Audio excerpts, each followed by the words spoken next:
All right, welcome back everybody. Decided to make a sublet video, not a Corvette as you can see. Behind me I got a 15 GT 6R80 car. My cousin just picked this up about a month ago, I think, maybe even a little less than that. He asked me what he thinks he should do to the car, and of course, who doesn't like putting aftermarket goodies on their car? So, PMAS, fender well, intake, 18 plus intake manifold. We're gonna do lockouts. MBRP catback exhaust, and then I also have a UPR catch can, and it will be tuned by Lund Racing. Something that will open the car up a little bit, but he's not going for the fastest drag slip time, and then also he doesn't want to wake his neighbors up at 6 a.m. when he goes to work, and so it's not going to be very loud, but it'll sound good with the MBRP. Side note, we got a special guest again. If you see a random Asian kid walking around the background, he's currently working on his Cadillac, but that is Tyler. The one with the C5, you'll probably see more of him in the future. But he decided to get his 1940 Cadillac running. Well, sorry, 41. It runs now, but the brakes don't work, so we're gonna get the brakes working, and hopefully we can have a fun video with that, going back in time. But let's get to work. All right, so we'll start with the intake manifold swap. This one's pretty much easier than the first gen. I did a first gen last weekend, Gen 1 Coyote with the Gen 3 manifold. That you have to either change the water outlet where the upper rad hose goes, or you have to grind away at the intake manifold. There's a little chunk of plastic that sticks out and hits the bolt. I ended up grinding it away because that's what the customer wanted. This will be way easier because you don't have to mess with any of that. That's just time consuming because you have to take it on and off, on and off, on and off, just to make sure it clears. This is unbolt and then bolt new one on after everything's done, new gaskets and all that, and just put it all back together. You do have to reroute some hoses. The Gen 2 manifold has the purge valve in the neck behind the throttle body. The Gen 3 does not, so you have to change some things there. We'll show you that later in the video. I'm sure there's tons of videos out there about this now, by the way. But first, cold air intake's got to go. It's 2 7s on the clamps that hold the tube to the airbox lid and to the throttle body. There's a mass airflow sensor you unplug. All right, so 7mm. The 7mm down here, you got 2 quick release vacuum hoses you just push in. The other one over here, to give you guys a tip if you need to, you take this and you push up a little bit and then open to, like, it's kind of hard to see, but you want to push this tab up and then push on it to open it, makes it easier. And then this one, you can rotate it around until you get to that and then do it again. Or maybe not. Let me get a screwdriver.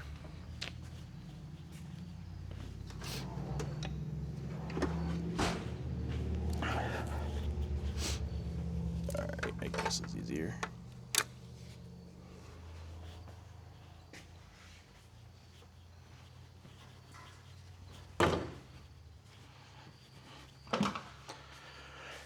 Just so you know, one thing you might see from me is I like to take things, I might do extra steps and take things off farther than you actually have to. I don't like hoses laying and just sitting everywhere. I like to completely get things out of my way and work.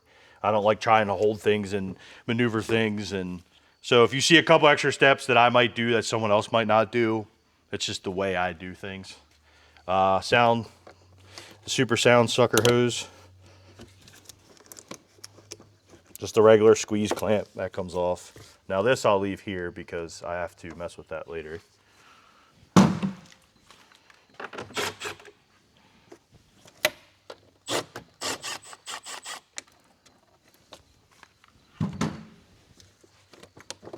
Wiggle, wiggle. I didn't undo that yet. I was, all right. Well, I wasn't gonna take it off in one piece, but somebody decided to take it all off in one piece. Yeah, I didn't get, yeah, see? Now you're messing everything up. Wow, all right. Now I'm gonna be struggling with a clamp.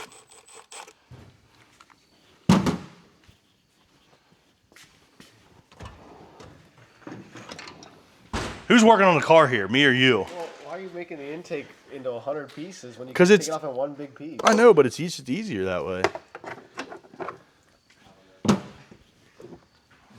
Fine. Sorry, my cameraman. Hands in the pocket. Cameraman was taking over there for a second. Here, should I take the lower box out with the filter or without the filter in it? That's up to you.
So earlier I was talking about the purge valve. This is the purge valve right here. It bolts here.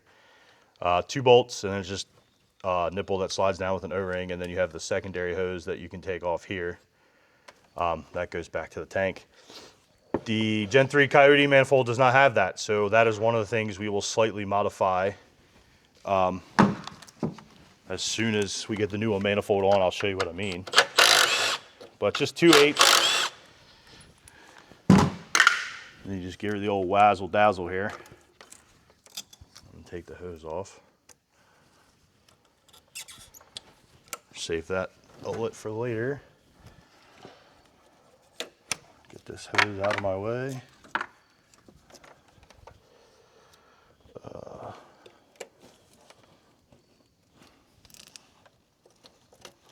Connector for the throttle body. Some people probably leave the throttle body on. I'm just going to take it off while I'm here because I got to swap it to the new one anyway. Ooh, need a swivel socket. We're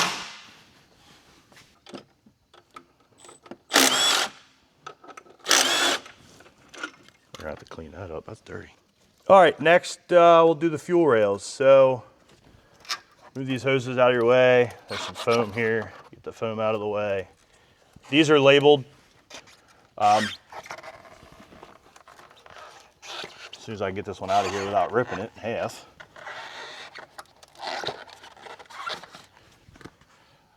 R for right, FOE is front of engine.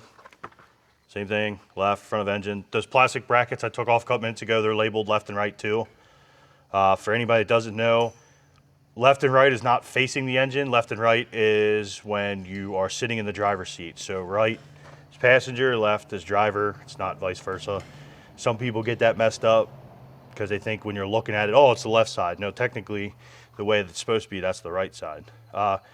So fuel rails, quick disconnect here, just you push it. I'll get a rag to cover it. Car hasn't been running for a while, so might have some pressure.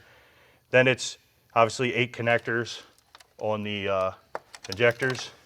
And then it's 410s. The 410s hold the fuel rails to the car and to the manifold, but they also go through the manifold and hold the manifold to the car. But then there's also 8 millimeters the rest of the way, and then you got to mess with all that stuff back there.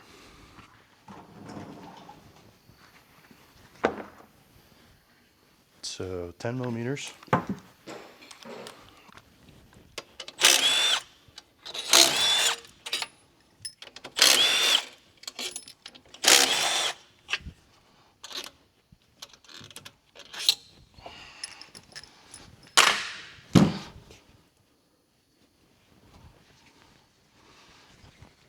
Get a rag just in case.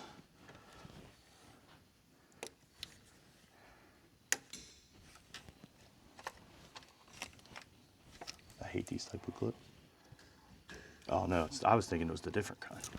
Never mind, I just don't know what I'm doing.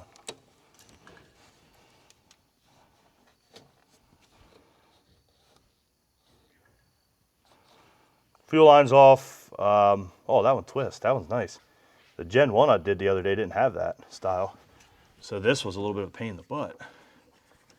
Just sit it over here because I really don't want to disconnect it from the car. That rag has gas, so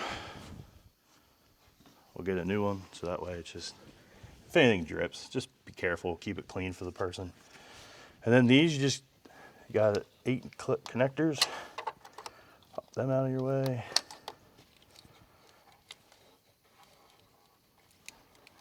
Sometimes they fight you. Sometimes I noticed in life, just working on cars for the last 13 years, sometimes if you push in on the connector before you squeeze the tab to release it, it'll make it easier to get it off.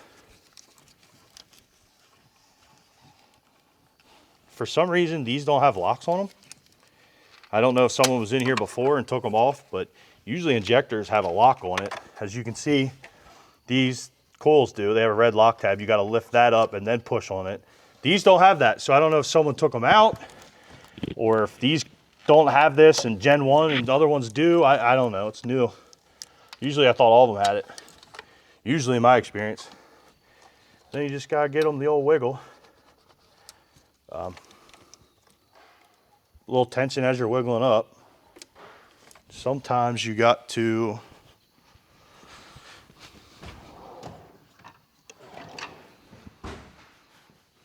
get out the old leverage.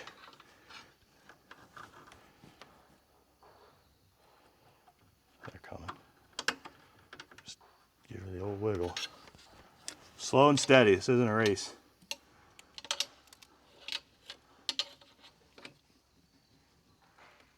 Prying on myself there.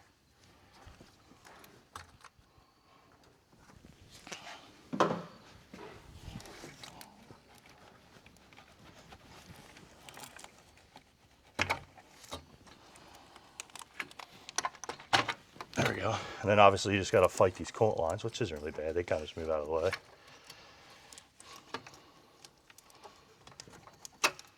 I got it. All right, now you got, what is it, 8 or 6, 8 millimeters all the way around, and pretty much the intake comes off. There's push pins and connectors in the back. They're kind of a pain in the butt to get to. Usually just loose.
All right, so as you can see here, when my cameraman decides to come over here and show you, something was hungry in this engine bay. There's peanuts and some fabric everywhere. So we'll shop back the entire valley, clean it up. But what you struggle with, the worst part of this entire job is you have a push pin here and here that holds the harness to the back of the manifold. And then you have these 4 connectors. There's 2 blue, 1 tannish, creamish, and then another tannish, creamish. They're for the factory IMRCs. Obviously, we're deleting those. So we will zip tie them securely out of the way, make it nice and neat back there, and vacuum clean this entire area. And then just take a rag and some brake clean, and we'll wipe off the intake ports, a little oily, typical Coyote thing. With the catch can will help with that a little bit. But we're gonna do that and then regroup when that's done, and I will show you how I secured everything, and then we will set up the new manifold with the lockouts and get that installed. As you can see, we cleaned up the cylinder heads, Scotch-Brite, some brake clean, zip tied the harnesses back there so they're nice and secure. And then we got the shop vac out and cleaned up the valley to make it look good and so it's clean for reinstall. All right, now head over here to the intakes, both of them side by side. As you can see, here's where the purge valve went on the Gen 2. Gen 3 does not have that. Their purge valve actually mounts on a line over here that this car does not have. So when I put this in here, I'm gonna have to modify this a little bit, and then the evap and PCV hoses are in different spots.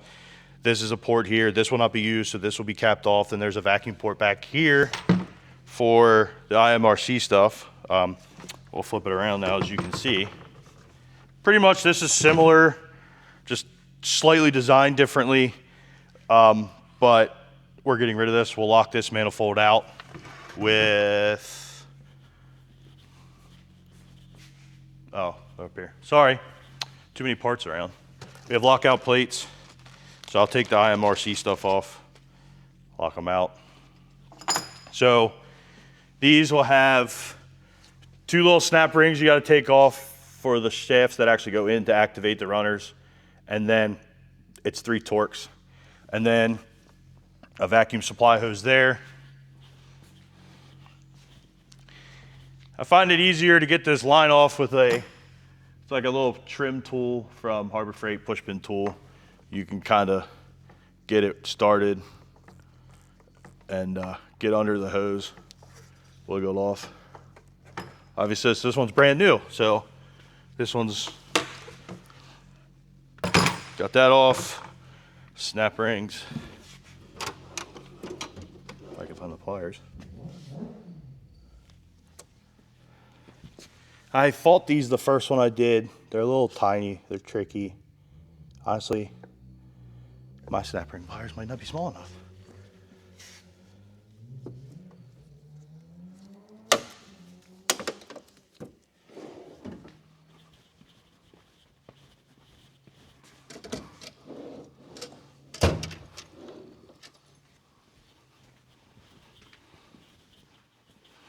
Okay, I'll go back to stealing Tyler's tools. So I stole Tyler's because his tips are smaller. Snap ring off. Snap ring on here. This is simple. I mean, I feel like anybody can do this at home. If not, and you're local to the southern Pennsylvania area, I have no problem doing this for you. Snap rings are good. These should be, if I remember correctly, T25. Or T30, somewhere in that area. Yeah. 25s.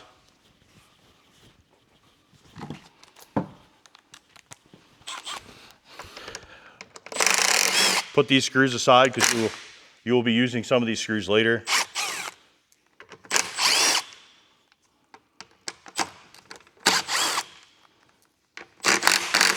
And this is a new manifold, so it's gonna be a little easier to work with. This was bought brand new from CJ, Pony Parts. And you just wiggle this stuff off. I forgot 2 T25s for the solenoid.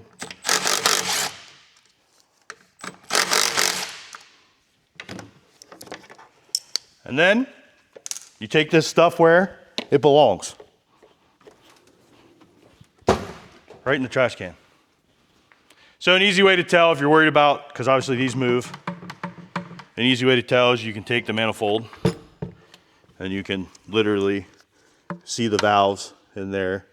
It's kind of hard to see. Hold please.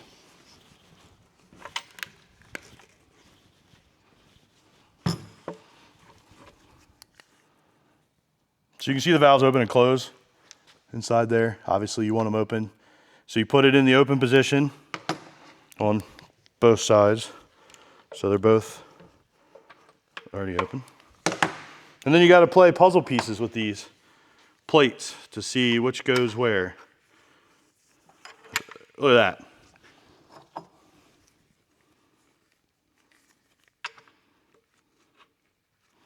Then you take your screws you had and you just put them back in. Now remember, I'm semi-trained professional here, so I'm okay with this. But if you do this, please be careful with power tools. This is a very aggressive. Did it die? Okay, good. Sorry, we thought we had camera malfunctions there. This is a very aggressive screw, the threads. This is plastic. You run her home, she'll strip out. So just be sensible with it. It doesn't have to be super tight. Just tight enough, it's gonna stay. And then, as I run that one home, just be careful. Very easy to strip out. Now, if you strip these out, not the end of the world, because if you like strip one out, the other two will hold the plate, but obviously who wants to put brand new parts on and have semi-working things? But obviously this one's brand new, so it came with new gaskets, so we're good there. The plates are in, locked in. So on these ones, you do have, sorry, mic issues again. There's like push pin holes here, so you can try to utilize those for the wiring harness behind the engine to keep it somewhat secured. All right, slide the manifold in, obviously. You just gotta watch this coolant hose on the neck. Just, you kinda, and then it's kinda easier to put the back in at a little bit of an angle and then sit it down because it clears this coolant hose way easier. But as you can see, there's way more room back here. So I pushed the harness in, that's secure now. You wanna get these lined up. I kinda run them in slow. And it's kinda like doing a wheel, star pattern, you know? Just alternate, get them all started. Make sure they start, key. Make sure they start before you run them down. Because you might get 5 of the 6 in and then the 6th one won't start and then you're gonna be angry. So I run them down, make sure they start, and then I just tighten the manifold down.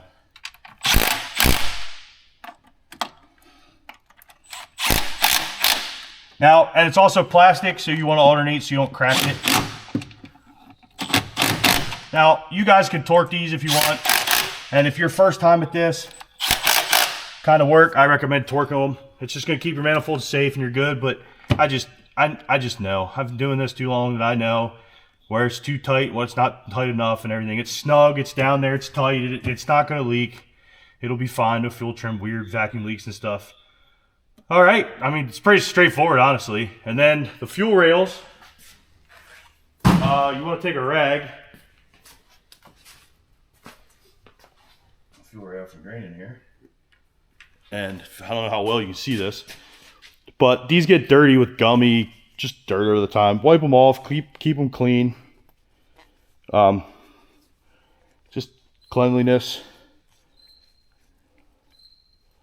And then what I like to do, which if you're smart, you put lube on everything in life when you try to shove it into a hole. So I have assembly lube over here. Assembly goo, it's made to be assembled transmissions, engines and stuff. It won't hurt anything. It melts pretty low temperature. It's super tacky assembly goo. I use it for everything. I'll just take a little bit with my finger and then just go around the O-rings. Just a little bit. Obviously, if it's on here, it's okay. Don't try to keep it off the very tip of it. Because, I mean, obviously, the fuel will eat it and it'll go. It's not going to hurt anything. It'll be fine. It's not going to do anything extravagant. Don't freak out. Oh no, there's dirt. No, you'll be fine. But I lube these O-rings up. It'll make installing it easier. And you won't roll that O-ring, rip that O-ring, because then you're going to have fuel everywhere, and everybody knows gasoline is very combustible. Well, I've already had one car fire on this channel. I am not creating another one. That is fixed and good to go. If you don't know what I'm talking about, you can go back 2 videos and talk about my street car that caught on fire. But just lube them up, makes it easier, makes it safer. And then you just finesse this back into your engine bay. Some people will leave these on the manifolds when they take them off, some don't. I don't, because it's just easier. Like I said, I might do things a little weird to some people, but it just makes my life easier. I just like it. And then you just kind of like wiggle them.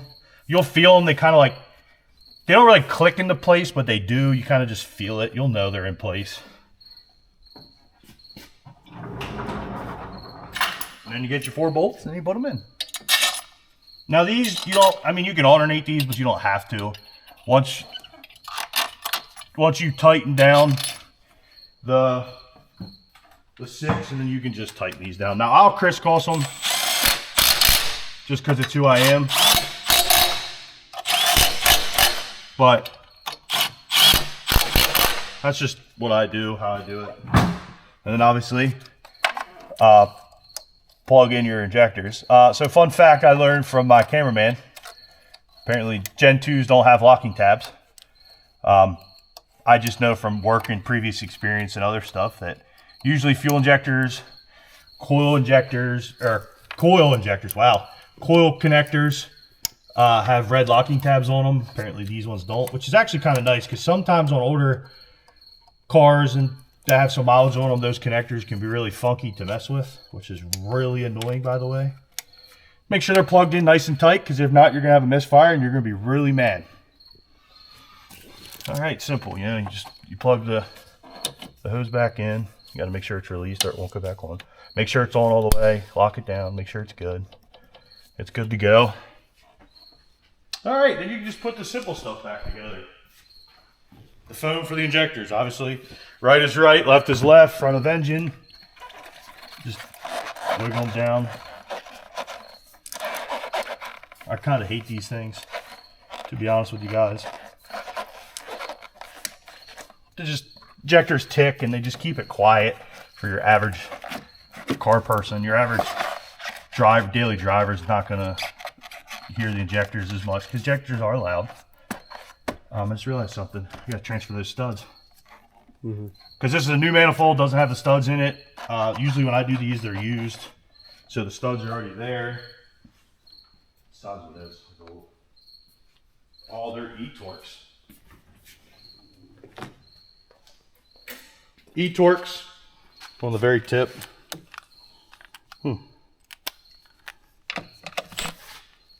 Okay, apparently I got one that was too small.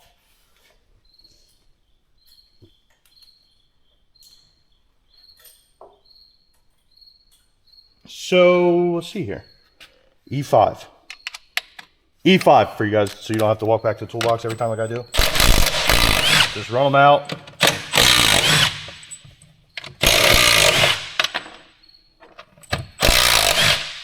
Now, same thing. They are really coarse threads, like kind of like a wood screw. So when you put these in, be very slow about it. As soon as they touch, pretty much stop. You don't, I mean, these aren't really that important. I mean, they hold brackets and stuff, but it's not like they're holding the engine together. So you don't want to ruin your, couple $100, $1,000 manifold if you got it ported. Just because you ran these home. Just take your time. It's not a hard job. But like I said, you need me, call me, text me, comment me. I'll get you hooked up. You buy the parts, I buy the parts, you pay me. It don't matter, we work it out. The hose will sit on the... That's the hose. See? Yep. Pay attention here. I thought the hose sat on it, but then I was like, that's good to go. Get your 4 10mm nuts. 10mm socket.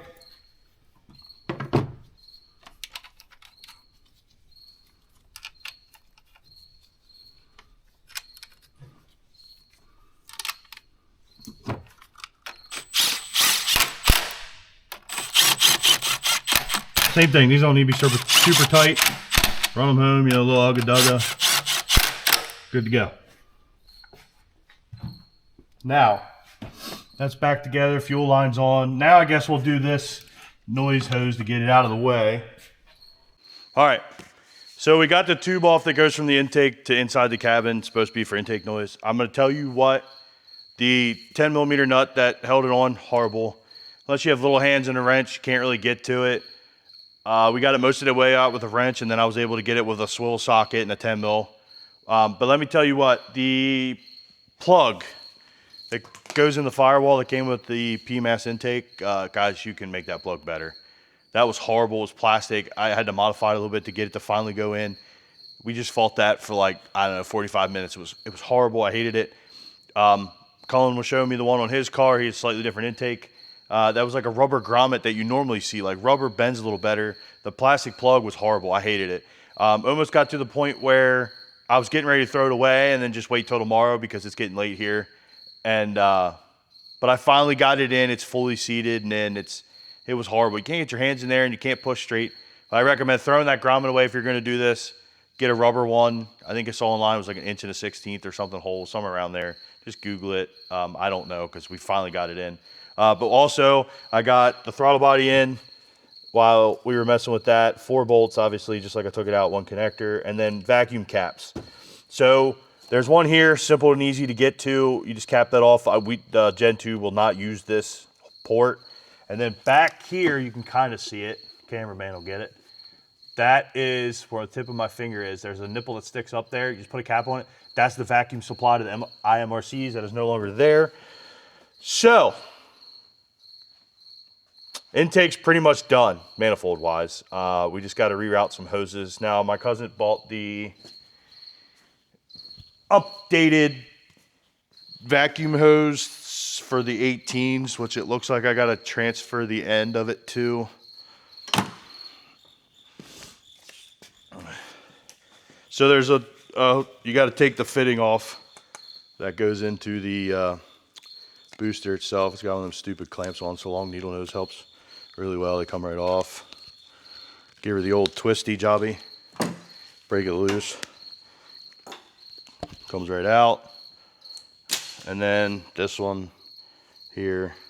I recommend, because it's kind of easy to get to, that you just, if you buy the hose, this has a quick release pull pin to like finally latch it, because you don't know what angle you need it at until you get it in the car.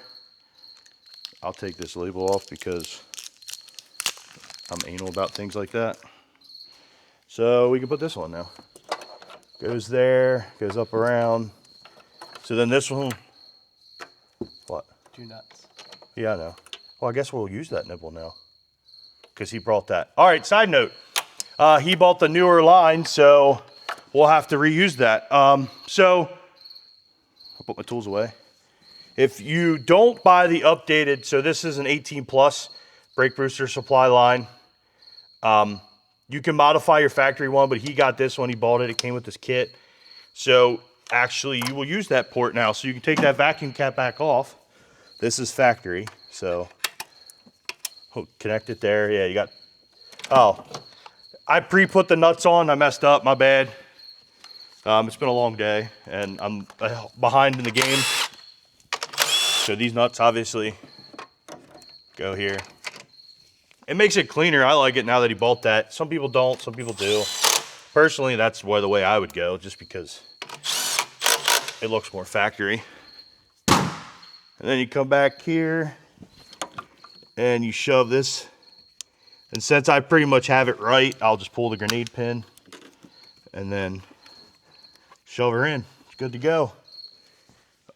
So yeah, so obviously, since we bought that one, you use this factory nipple now.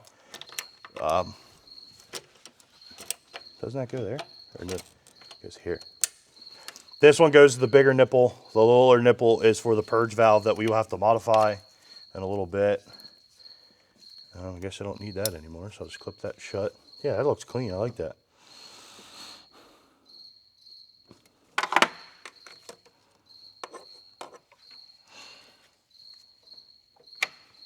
I try to make it OEM, but it's kind of hard because, so obviously this has to go somewhere in this area.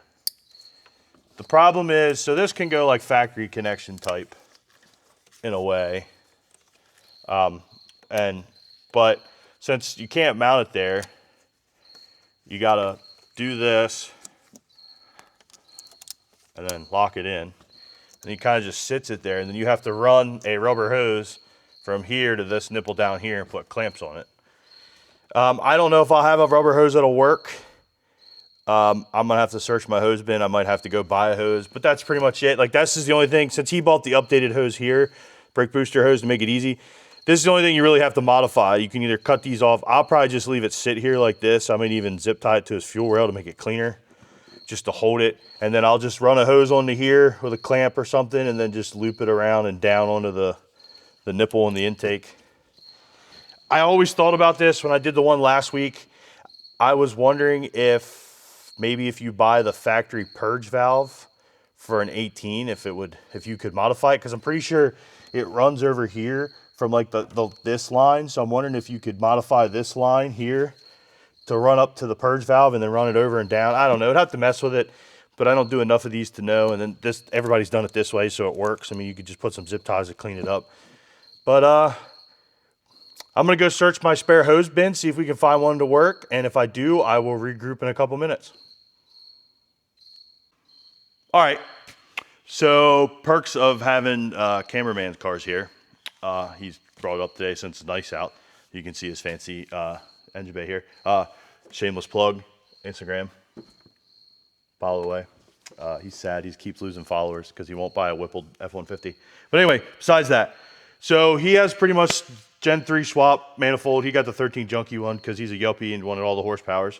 So it's ported. The one I did is not ported. So what he did, he modified. So he left his Gen 2 brake booster hose on, and then he modified it to fit the Gen 3 manifold. So his is slightly different. I like this aspect because this is cleaner, because on the other one you'll see, but then it's more factory. I don't know. It's tomato, tomato. It's how you like it. I mean, this looks good. Purge valves here. He just has a hose here. And he cut the ears off to make it cleaner. It looks good. I like it this way. This I like a lot. But my cousin bought the Gen 3 hose, so we're just going to run it. And the way we're slightly different. But I'll show you what he did with this. I kind of doing the same thing, just in a different aspect in a way. But now we'll venture back over to the car we're actually working on.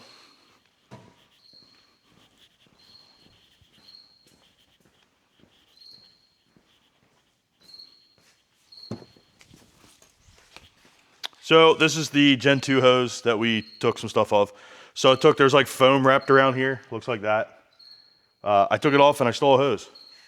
That's pretty much all I did. It's kind of perfect, honestly. It's the one with the double clamp on it, which I kind of don't like. So I thought about stealing a single clamp because it'll be easier to work with in the end. I don't think that might work because this hose, I don't know. We're just gonna run it. So I took that off because what I'm gonna end up doing is this will pretty much get forced onto here, and then I can cut the hose, down a little bit, shove it on, give it the old rotate or whatever, and it's not going to hurt anything. It'll be good to go. So like I said over with his car, he modified this, so this gets rid of all this, and it goes straight to the intake, which is nice. Tomato, tomato, like I said earlier. It's whoever you want to do it. He bought this hose to clean it up a little bit, which I didn't even know. It just kind of showed up at the intake. Didn't even know he was really getting it. So we're going to modify this, and then when I get back to it and I have it fully installed, we'll show you what I did, and then we'll move on to the fender well intake. This is probably the easiest thing I've done all day. So you have to stretch this line a little tight. It doesn't look too bad. Sit it here. We're going to mess with it. Once we have all this on and finalize, we'll tweak it, if we want it like this or like this, whatever. But I cut the ear off to clean it up and it's not sticking up. But we got a hose straight to the intake manifold, the factory line. And then, it looks semi-decent. Looks better than I thought it was going to turn out. If we really wanted to, we could tweak it a little more and not use this hose, but I'm just going to use that hose. We have it. As long as this works, we'll be good. But next, we're going to start on the old fender well intake, because pretty much the intake manifold's done. Besides tweaking these hoses a little bit but the intake's bolted on, everything's tight, everything's plugged in. Then we got the catch can to do. So let's start on this intake.